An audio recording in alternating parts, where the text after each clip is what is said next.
मैंने एक पिटीशन दाखिल की थी और उस पिटीशन का क्रमांक था 2931, जिसके अंतर्गत मैंने एनेक्सर P1 to P7 पे 7 बिंदुओं पे हम लोगों ने नागदा नगर पालिका के संबंध में शिकायत दर्ज की थी, जिसमें प्रथम बिंदु एनेक्सर 1 वार्ड क्रमांक 24 के पार्षद शैलेंद्र बिट्टू यादव, जिन्होंने मेला अधिकारी पद पर रहते नागदा नगर पालिका परिषद में 50,176 रुपये की राशि आहरित कर ली। उसको लेकर हमने कोर्ट में पिटीशन में ये बिंदु लाए थे।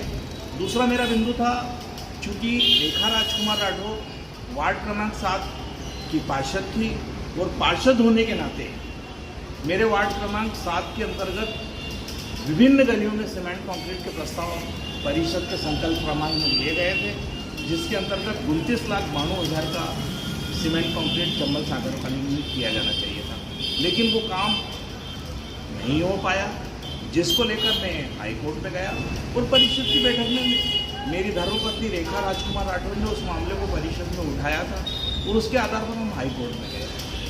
हाई कोर्ट ने इन सब पक्षों को कानूनी रूप से संज्ञान में लिया।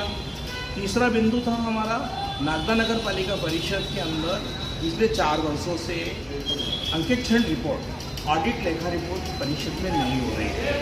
वार्षिक लेखा रिपोर्ट आम जनता के बीच में सार्वजनिक होना चाहिए। हमारा कोर्ट में जाने के पीछे हमारी सिर्फ केवल मात्र एक मंशा थी कि नागदा नगर की जनता की गाड़ी कमाई का पैसा जो 500 करोड़ रुपया हमारा 4 वर्ष बेकार चले गया, हम काम नहीं कर पाए। हमारा दुर्भाग्य कि इस नगर पालिका परिषद में हम पार्षद थे, मतलब परिषद के अंदर संकल्प पारित हो गया। परिषद के अंदर संकल्प पारित होने के बाद में 225 प्रस्ताव परिषद में पारित होने के बाद उन पर अमल किया जाना चाहिए था, ताकि समिति में धारा 71 के अंतर्गत नागदा नगर पालिका परिषद के 80% पार्षदों के त्यागपत्र थे।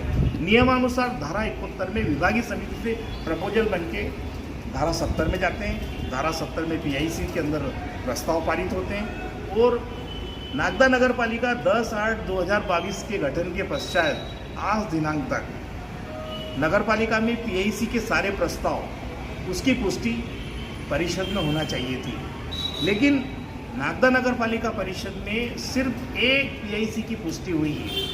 आप देखिए परिषद का संचालन किस तरह से हो रहा है, परिषद की बैठक किस तरह से हो रही है। परिषद की बैठक पिछले 8 महीनों से नहीं हो रही है।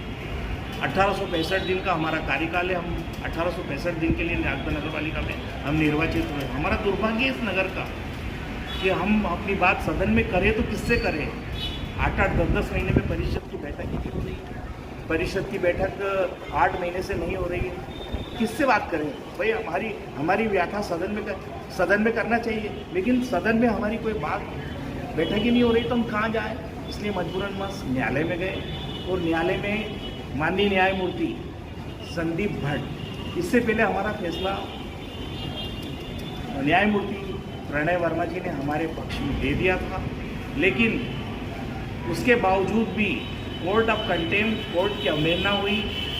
हमारा जो पिटीशन दाखिल हुई थी 29 जुलाई 2025 और आज देखिए पूरा 1 वर्ष, आज ये जुलाई महीना चल रहा है और ये 29 तारीख को हमारा पूरा 1 वर्ष हो जाएगा।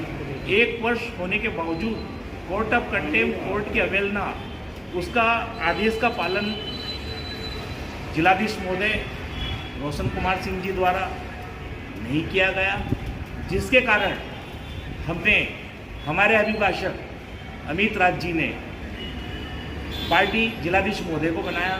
कोर्ट ऑफ कंटेम्प्ट, कोर्ट के आदेश की अवहेलना और उसके मुताबिक 1/7/2026 को माननीय न्यायमूर्ति संदीप एन भट्ट ने एक अपने निर्णय में कहा है कि नगर पालिका के संबंध में नागदा नगर पालिका पिछले 1 वर्ष से नियमों के विरुद्ध जाके धारा 50, धारा 54, धारा 70, धारा 71 सारे नियमों को बिलाए ताक में रख के और नगर पालिका संचालित की जा रही। इस बात को लेकर, इन सब चीज़ों को लेकर आखिरकार निर्णय ये हुआ कि आपको ये जो प्रतिवेदन एनेक्सर P1 to P7, जिसमें एनेक्सर 1 मेरा था, रेखा राजकुमार का, और 7 एनेक्सर 6 और 7 में अंतिम मावर का एनेक्शर था और बाकी एनेक्शर मेरे थे। इनके एनेक्शर में इनके 50 आवेदन राज्य शासन के पास में पेंडिंग पड़े थे, जिनकी जांच कंप्लाइंट के रूप में उनका निराकरण किया जाना चाहिए था। 1 वर्ष में उनका निराकरण नहीं हो पाया। 4 हफ्ते का समय दिया गया है, समय पीरियड बॉन्ड किया गया और उनको निर्धारित किया गया है कि आप अगर इस समय सीमा के अंदर पालन नहीं करते हैं तो उसके खिलाफ कड़ा एक्शन लिया जाएगा।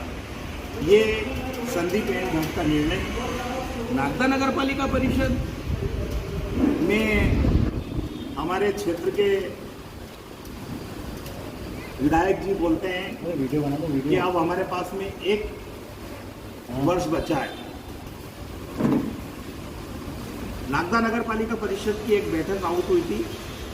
सम्माननीय विधायक जी उस परिषद में सादर आमंत्रित सदस्य थे और उस परिषद की बैठक में वो आए थे। उनका दायित्व बनता था कि वो हम सब लोगों को समन्वय बनाए, हम लोगों को सबको एक प्लेटफॉर्म पे लाके और इस शहर के विकास की इबारत लिखे, गाथा लिखे। लेकिन उसमें उन्होंने पिछले 2.5 वर्ष का उनका कार्यकाल पूर्ण होने को है, कभी भी उन्होंने आज तक परिषद की बैठक में कभी भी, अब चूंकि अब 1 वर्ष बचा है और 1 वर्ष में कह रहे हैं कि आप ये कर दो, आपके आदेश का ही पालन नहीं करा। आपने परिषद की बैठक में कहा था कि नागदा नगर पालिका के अंदर जितने कर्मचारी काम कर रहे हैं उनकी डेफिनेशन, उनकी किन किन पदों पे कहाँ कौन कौन व्यक्ति कार्य कर रहे हैं, उसको चस्पा किया जाना चाहिए था। आपके आदेश का सीएम ने पालन नहीं करा। नागदा नगर पालिका के अंदर CS जाट जी जो निरीक्षक के रूप में थे, उन्होंने 1-1 लाख रुपए का फर्जीवाड़ा करके करोड़ों रुपए के बिलों का भुगतान करा। उसके बाद में वो गए, PK सुमन जी आए। PK सुमन जी जबकि वो तो आयुक्त थे नगर निगम के, उन्होंने भी नियमों को बनाए ताक में रख के। उसके बाद में प्रभारी CO के रूप में मचार जी आए, घनश्याम जी मचार, उसमें भी कोई देखने वाला नहीं था। उसके बाद में रवि गुप्ता जी आए जो वर्तमान टाइम पे प्रभारी, एक टाइम उनका खाचबक ने, एक टाइम यहाँ का। काम सब पेंडिंग पड़े हैं पूरे। हमारे 1400 दिन खत्म हो गए नागदा नगर पालिका के अंदर, आज भी वक्त है।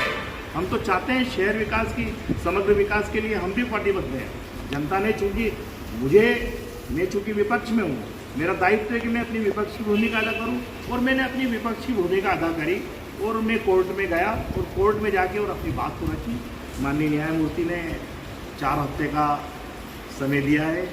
मैं माननीय जिलाधीश महोदय से विनम्र आग्रह करता हूँ कि एनेक्सर P1 to P7 के अंतर्गत हम जिन जिन बिंदुओं पे हमने जांच प्रतिवेदन चाहा है, कंप्लाइंट अंतिम मावर रेखा राजकुमार राठौर इनको उपलब्ध कराएं और ये कहें कि ये इन बिंदुओं पे क्या स्थिति बन रही है।